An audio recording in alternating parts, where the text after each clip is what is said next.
Pues vamos a continuar con nuestros estudios de Primera de Corintios capítulo 12.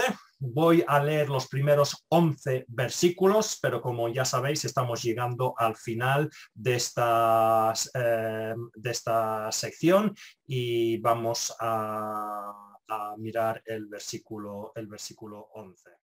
Primera de Corintios 12 y el versículo 1 dice así: en cuanto a los dones espirituales, hermanos, quiero que entendáis bien este asunto. Vosotros sabéis que cuando erais paganos os dejabais arrastrar hacia los ídolos mudos. Por eso os advierto que nadie que esté hablando por el Espíritu de Dios puede maldecir a Jesús, ni nadie puede decir Jesús es el Señor, sino por el Espíritu Santo. Ahora bien, hay diversos dones, pero un mismo Espíritu. Hay diversas maneras de servir, pero un mismo Señor. Hay diversas funciones, pero es un mismo Dios el que hace todas las cosas en todos. A cada uno se le da una manifestación especial del Espíritu para el bien de los demás. A unos Dios les da por el Espíritu palabra de sabiduría, a otros por el mismo Espíritu palabra de conocimiento, a otros fe por medio del mismo Espíritu, a otros y por ese mismo Espíritu dones para sanar enfermos, a otros poderes milagrosos, a otros profecía, a otros el discernir espíritus, a otros el hablar en diversas lenguas y a otros el interpretar lenguas. Todo esto lo hace un mismo y único Espíritu, quien reparte a cada uno según él lo determina. Entonces estamos aquí en este capítulo 12. Ya hemos hecho toda esta sección. Vamos a acabar hoy con el versículo 11. Como hemos estado viendo, hay un problema con los dones en la iglesia de Corinto. Los dones no se estaban usando bien. Se estaban usando, en vez de para glorificar a Dios y ser de edificación a la iglesia, pues estaban usando para gloriarse cada uno. Decir, mira qué don que tengo yo, porque como yo tengo el don de lenguas o mucho conocimiento, sabiduría o profecía, yo soy más espiritual que los demás en la iglesia. Y hemos estado mirando en estos primeros 11 versículos que el Señor está dejando claro que todos los dones son igual de importantes porque vienen todos del mismo Dios, del mismo Espíritu, y son siempre para no nuestra propia gloria, sino para la gloria de Dios y la edificación de la iglesia. Luego vimos 9 dones particulares específicos que se mencionan en este capítulo. Bueno, realmente hemos visto 7. Dijimos que el don de la profecía y el don de lenguas no íbamos a estudiarlos ahora porque se estudiarán de una forma más profunda en el capítulo 14 de Corintios. Así que hemos estudiado 7 dones, pero el don de lenguas y el don de profecía lo dejaremos para más adelante. Y hoy, como digo, acabamos esta primera parte del capítulo 12 considerando el versículo 11. Dice así: todo esto lo hace un mismo y único Espíritu, quien reparte a cada uno según él lo determina. Como hemos estado viendo en toda esta sección, después de dejar estos 9 dones individuales, aunque son 9 dones diferentes, ¿vale? La idea es que en este versículo, y ya lo había dicho en el versículo 4, todos estos dones vienen de un mismo y único Espíritu. La idea es que, como ya hemos dicho en el versículo 4, si solo hay un único Espíritu, de donde provienen todos los dones son de igual valor. No hay que pensar, pues yo soy mejor porque yo tengo este don y soy mejor que la otra persona. No. Todos vienen del mismo y único Espíritu, entonces son igual de importantes. Pero como digo, esta primera parte del versículo 11 ya la vimos en el versículo 4, ¿vale? Que también daba una idea similar. Pero sí que quiero resaltar un par de cosas que vemos en la segunda parte de este versículo. En primer lugar, dice que vienen de un mismo y único Espíritu, quien reparte a cada uno. Y la expresión cada uno en el original es interesante, ya que significa, una de las traducciones de cada uno es, lo reparte de una forma individual, personal e individual. Y esto es importante porque nuevamente vemos aquí un ejemplo de que el Espíritu Santo no es una fuerza impersonal, no es una fuerza activa. Por ejemplo, los testigos de Jehová dicen que el Espíritu Santo es una fuerza activa de Dios. Incluso algunas veces los evangélicos nos cuesta entender la personalidad del Espíritu Santo. Entendemos que Dios Padre es persona, Dios Hijo Jesucristo es persona, tiene personalidad, pero nos cuesta algunas veces entender que el Espíritu Santo también tiene personalidad, es una persona de la Trinidad. Y aquí lo está dejando claro, porque no está repartiendo unos dones mecánicamente, sino de una forma personal e individual. Está repartiendo estos dones a cada persona según él decide que es lo mejor para su obra, para esa persona. También otra cosa que deja claro este versículo, no solamente es la personalidad, que el Espíritu Santo es una persona, también acaba que el Espíritu Santo reparte estos dones según él lo determina.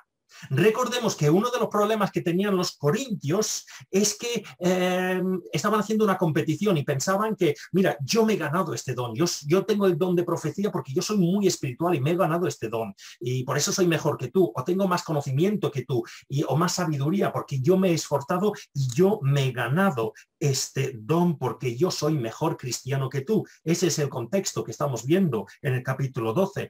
Pues el Espíritu Santo está dejando claro, o mejor dicho, el Señor por el apóstol Pablo está dejando claro que estos dones no son premios, no se reparten como, uy, tú te has esforzado, pues te doy esto. No, no, se reparte según lo determina el Espíritu Santo, según le parece a él mejor, no según que yo me he esforzado mucho y yo me he ganado este don. Realmente en este versículo 11 está concluyendo todo lo que hemos estado viendo en los primeros 11 versículos de este capítulo. Nadie en la iglesia se debe sentir superior. Nadie puede decir, es que yo soy muy cristiano y más que los demás y tengo más conocimiento, más sabiduría, o hago más sanidades, o más profecía, o tengo más discernimiento de lenguas, de espíritus, o hablo en lenguas. Y pensar, como yo hago todo esto, yo soy superior. El contexto de toda esta primera parte del capítulo nos está diciendo, si pensamos eso, si nos pensamos superiores a los demás en la iglesia, nos estamos equivocando. Si estamos con esta actitud de superioridad que vemos entre los corintios, realmente el apóstol Pablo, o mejor dicho, el Señor por el apóstol Pablo va a dejar claro que por mucho que pensamos que tenemos muchas cosas, no tenemos nada. Si tenemos esa mentalidad que tenían ciertas personas en Corinto.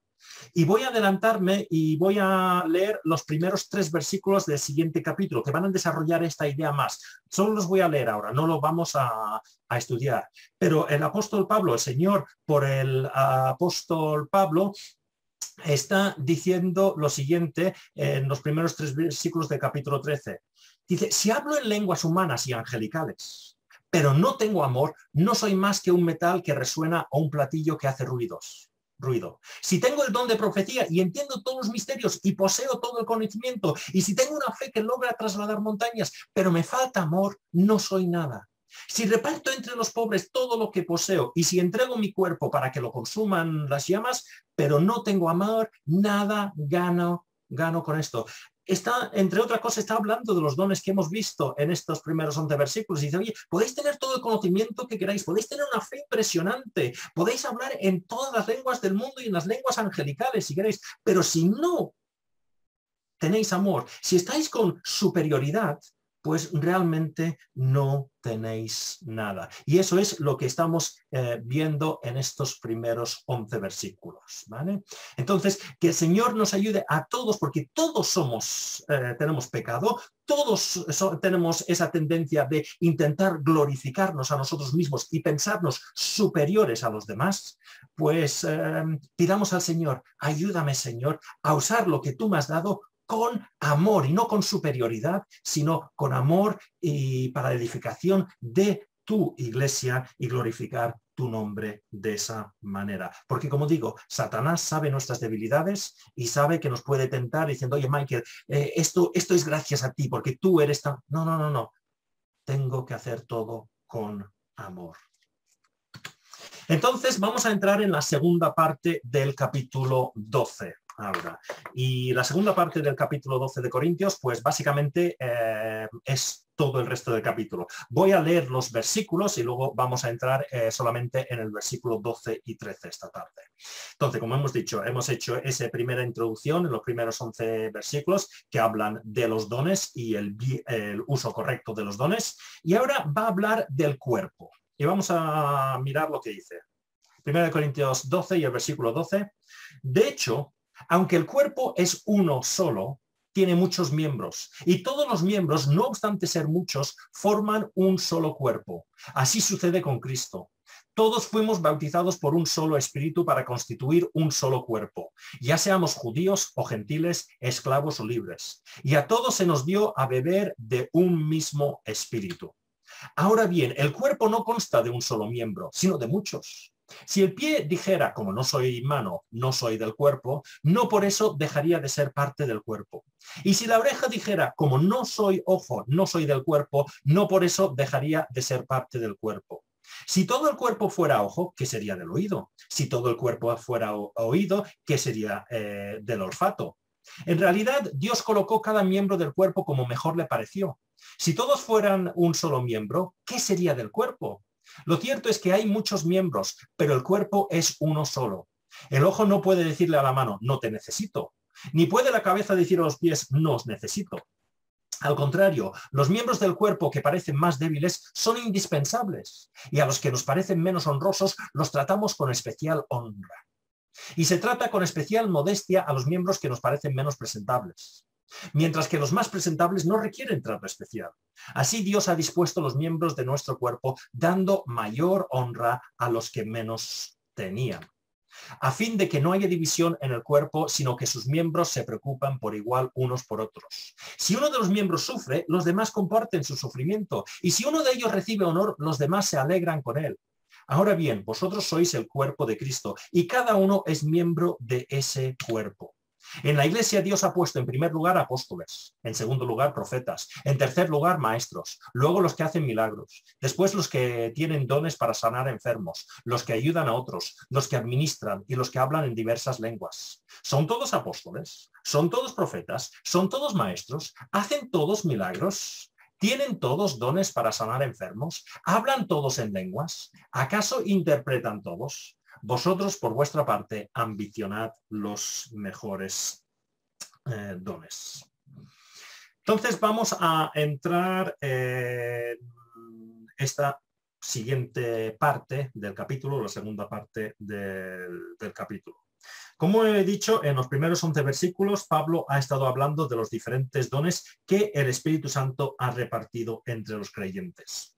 Pero ahora, en esta segunda parte del capítulo, va a pasar a un ejemplo práctico de lo que es la iglesia. Y como habéis visto, compara la iglesia con un cuerpo humano. Y es un ejemplo interesante porque muestra lo que significa que somos diferentes, pero unidos. O, como dicen algunos comentaristas, la unidad dentro de la diversidad. Y cómo cada miembro tiene su función y es importante para el buen funcionamiento del cuerpo. Entonces, el versículo 12 dice lo siguiente: de hecho, aunque el cuerpo es uno solo, tiene muchos miembros, y todos los miembros, no obstante ser muchos, forman un solo cuerpo. Así sucede con Cristo. Como veis aquí, Pablo explica el ejemplo que va a poner. Un cuerpo humano tiene muchos miembros, tiene muchas partes. Ya lo sabemos y lo hemos visto en el ejemplo. Tenemos ojos, oídos, manos, pies, nariz, etc. Un sinfín de diferentes partes. Pero aunque el cuerpo humano está formado por diferentes miembros, partes, estas partes forman un solo cuerpo. Y como vamos a ver, estas partes del cuerpo no buscan su propio bien, sino buscan el bien del conjunto, porque todos se necesitan para el buen funcionamiento del cuerpo. Como vamos a ver, necesito piernas, necesito boca, necesito oídos. Los seres humanos necesitamos todas estas partes del cuerpo como lo ha creado Dios. Y si falla una de esas partes, pues el cuerpo no funciona de una forma correcta. Y ese es el ejemplo que vamos a ir viendo en los siguientes versículos. Y ese es el ejemplo que pone al principio del versículo 12. De hecho, aunque el cuerpo es uno solo, tiene muchos miembros, tiene muchas partes, y todos los miembros, no obstante ser muchos, forman un solo cuerpo. Ese es el resumen, digamos, de los siguientes versículos.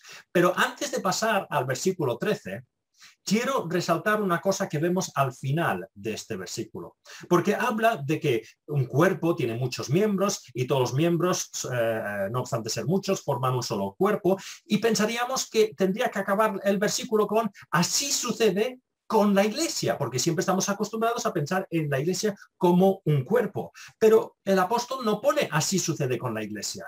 Acaba el versículo con así sucede con Cristo. ¿Por qué dice esto? ¿Por qué no dice así sucede con la iglesia? Pues básicamente porque lo que está diciendo aquí el apóstol Pablo concuerda con la idea que vemos en toda la Biblia. Por ejemplo, el comentarista Bittenger dice lo siguiente: para cumplir su ministerio terrenal, Jesús necesitó de un cuerpo de carne y hueso. Pero para cumplir su ministerio hoy en día, Jesús tiene un cuerpo formado por seres humanos. La Biblia deja claro que la iglesia, los cristianos, somos el cuerpo de Cristo. Por ejemplo, vamos a ver Mateo capítulo 10 y el versículo 40. Jesús diciendo a sus discípulos: quien os recibe a vosotros, me recibe a mí, porque somos el mismo cuerpo. Y quien me recibe a mí, recibe al que me envió. Mateo 25:45, en el juicio de las naciones, cuando la gente dice: oye, nosotros no sabíamos, tú dices que estabas en la cárcel y no te visitamos, estabas sufriendo y no te ayudamos, ¿cuándo pasó eso? Y Jesús le responderá en el juicio de las naciones, Mateo 25:45, os aseguro que todo lo que no hiciste por el más pequeño de mis hermanos, tampoco lo hiciste por mí. Y por último, Hechos capítulo 9 y el versículo 4. Aquí Saulo, el que llegaría a ser el apóstol Pablo, en este momento está persiguiendo la iglesia, está en el camino de Damasco para perseguir a cristianos en la ciudad de Damasco. Jesús se le presenta y en el versículo 4 leemos: él, Saulo, cayó al suelo y oyó una voz que le decía: Saulo, Saulo, ¿por qué persigues a la iglesia?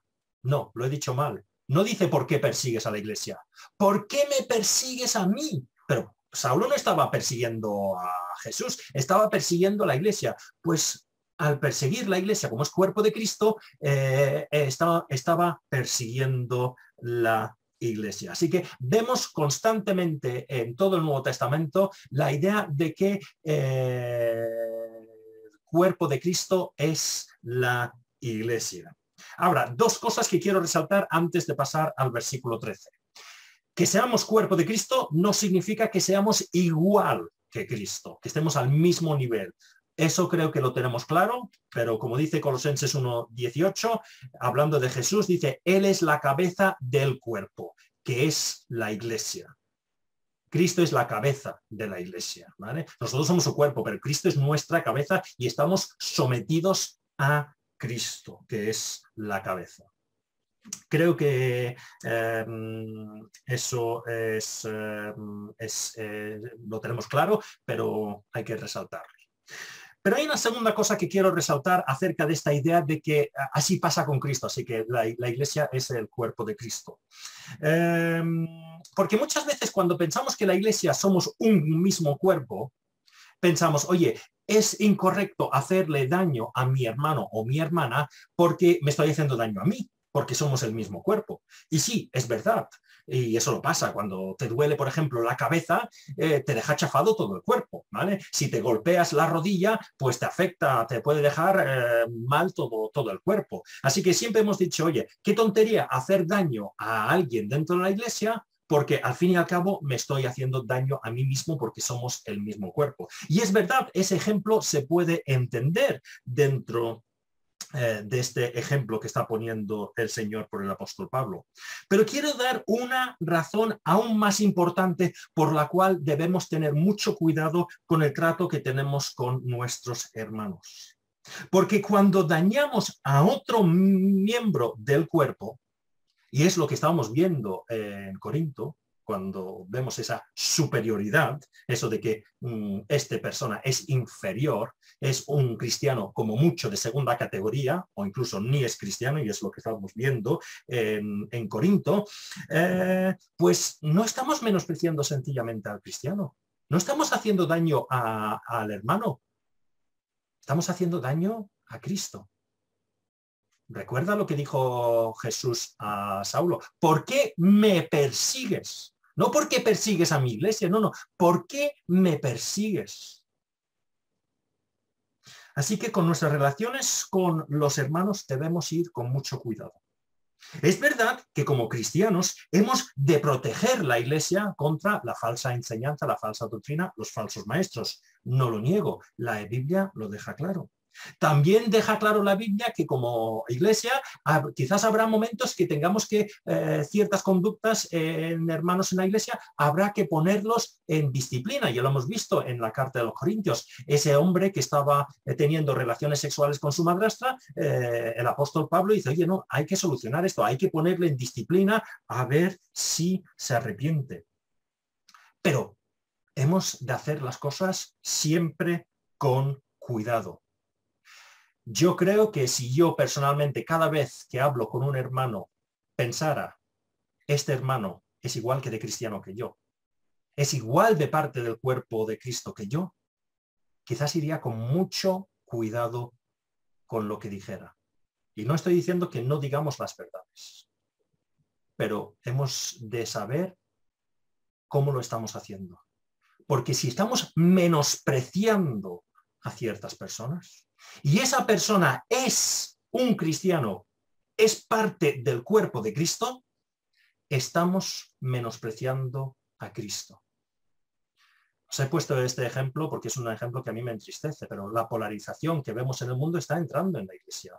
Y yo porque, claro, sigo muchas cosas en Estados Unidos, ciertos predicadores, y hay algunas veces que los comentarios que veo de supuestas personas que están diciendo, no, este predicador no es cristiano porque ha dicho esto. Muchas veces hablando de estas cosas secundarias de las cuales estamos hablando ahora. Y a mí me preocupa, porque si estamos diciendo eso, cuidado, porque si esa persona de verdad es hijo de Dios, vayamos con mucho cuidado con lo que estamos diciendo. Como digo, esto no quita que tenemos que luchar contra la falsa doctrina, contra el comportamiento incorrecto. Necesitamos la verdad. Pero cuidado, que no estemos haciendo daño, como estamos viendo en Corintios, al menospreciar a ciertas personas, porque si esas personas son cristianas, estamos menospreciando el cuerpo de Cristo, estamos menospreciando a Cristo mismo.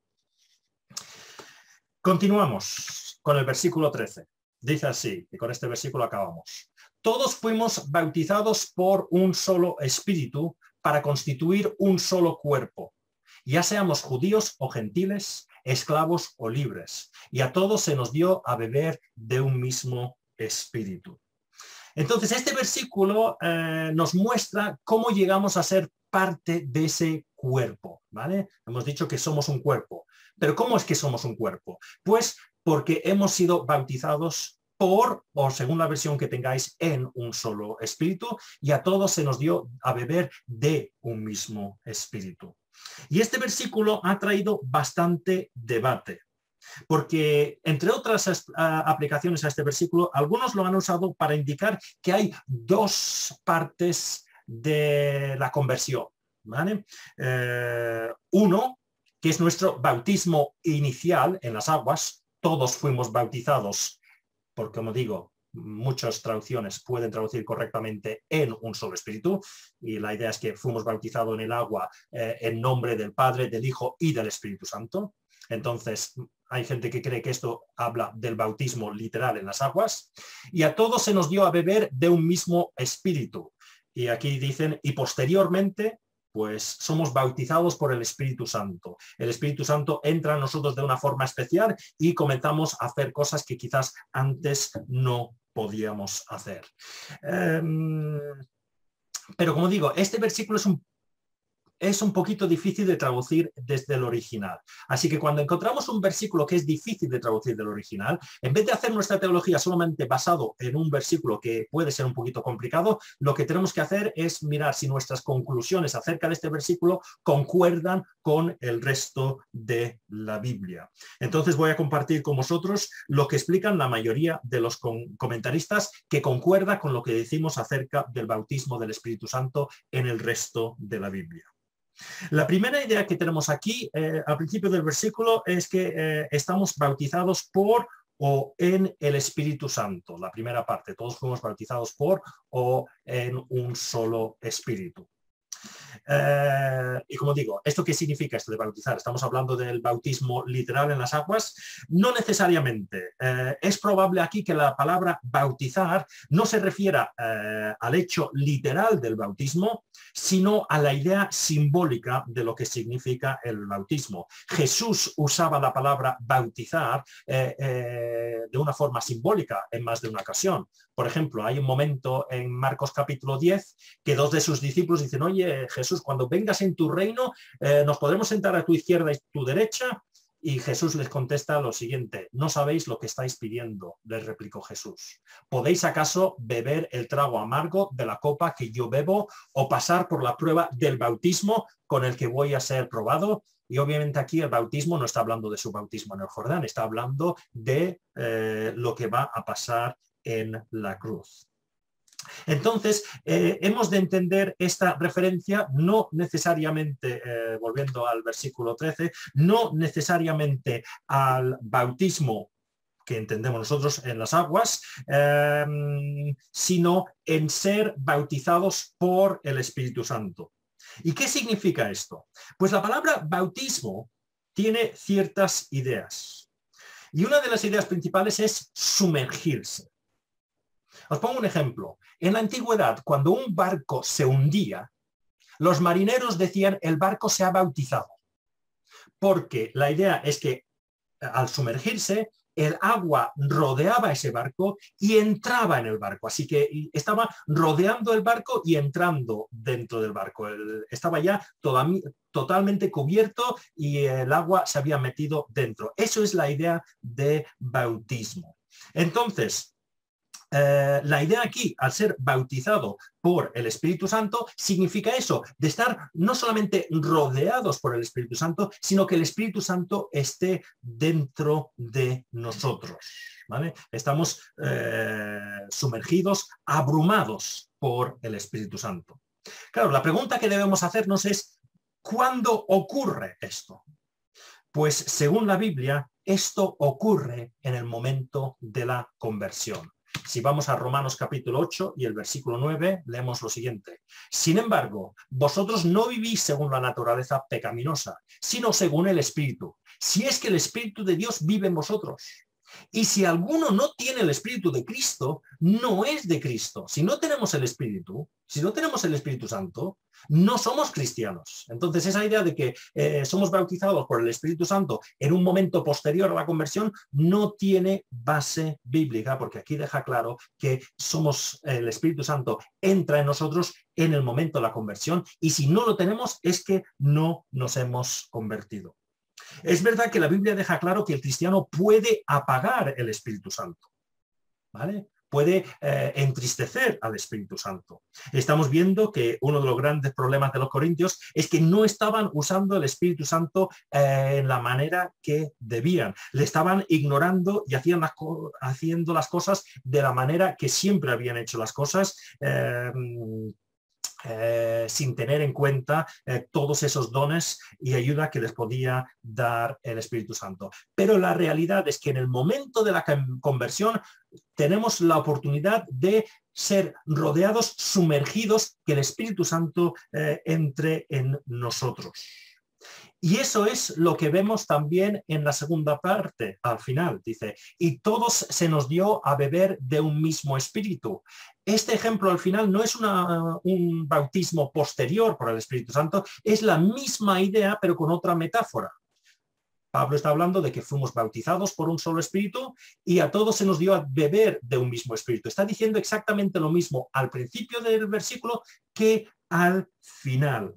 Recordad que de una forma simbólica, cuando la Biblia habla de comer o beber algo, significa que llega a formar parte de nosotros. Y esto lo vimos cuando estábamos estudiando la Santa Cena en esta carta también. Una de las razones por la cual Jesús instauró la Santa Cena, el simbolismo, uno de los símbolos, es que al comer el pan que simboliza su cuerpo y beber el vino que simboliza su sangre, estamos explicando al mundo, dando testimonio que Jesús y sus enseñanzas forman ya un parte interior, íntegro de nuestro cuerpo. Y eso es lo que está diciendo, ahí a todos se nos dio a beber de un mismo espíritu. Está volviendo a decir, el Espíritu Santo nos invade. No solamente nos sumergimos, sino que entra a formar una parte íntegra de nosotros. Pero ¿qué tiene que ver esto con la unidad? ¿Vale? Esto de que el Espíritu nos sumerja, nos abrume, entre nosotros. Pues está diciendo que formamos parte de ese cuerpo único por el trabajo del Espíritu Santo. Versículo 13, ya seamos judíos o gentiles, esclavos o libres. En la iglesia de Corinto había muchas personas diferentes. Habían personas de cultura judía y otras de cultura no judía, los gentiles. Habían esclavos y personas libres. Y todas estas personas venían de trasfondos diferentes, que antes de conocer a Cristo tenían valores diferentes, formas de ver la vida diferentes. Pero por la obra del Espíritu Santo, todas esas personas diferentes llegan a formar parte del mismo cuerpo. Y acabamos con un último versículo que dice lo mismo, Gálatas capítulo 3 y el versículo 26. Todos vosotros sois hijos de Dios mediante la fe en Cristo Jesús, porque todos los que habéis sido bautizados en Cristo os habéis revestido de Cristo. Ya no hay judío ni griego, esclavo ni libre, hombre ni mujer, sino que todos sois uno, solo en Cristo Jesús. Y si pertenecéis a Cristo, sois la descendencia de Abraham y herederos según la promesa. Y esto es lo que va a ir desarrollando el Señor por el apóstol en los siguientes versículos. Somos diferentes. Es verdad, y aquí en la iglesia de Reus somos diferentes. De diferentes países, diferentes culturas, diferentes edades, épocas, pero por la obra del Espíritu Santo, aun siendo diferentes y teniendo dones y habilidades diferentes, eso no hace que seamos superiores o inferiores. Estamos todos siendo utilizados por el Señor para que, igual que el cuerpo es un conjunto de diferentes partes que trabajan juntos si se necesitan, pues eso es el ejemplo que va a darnos el Señor en los próximos versículos.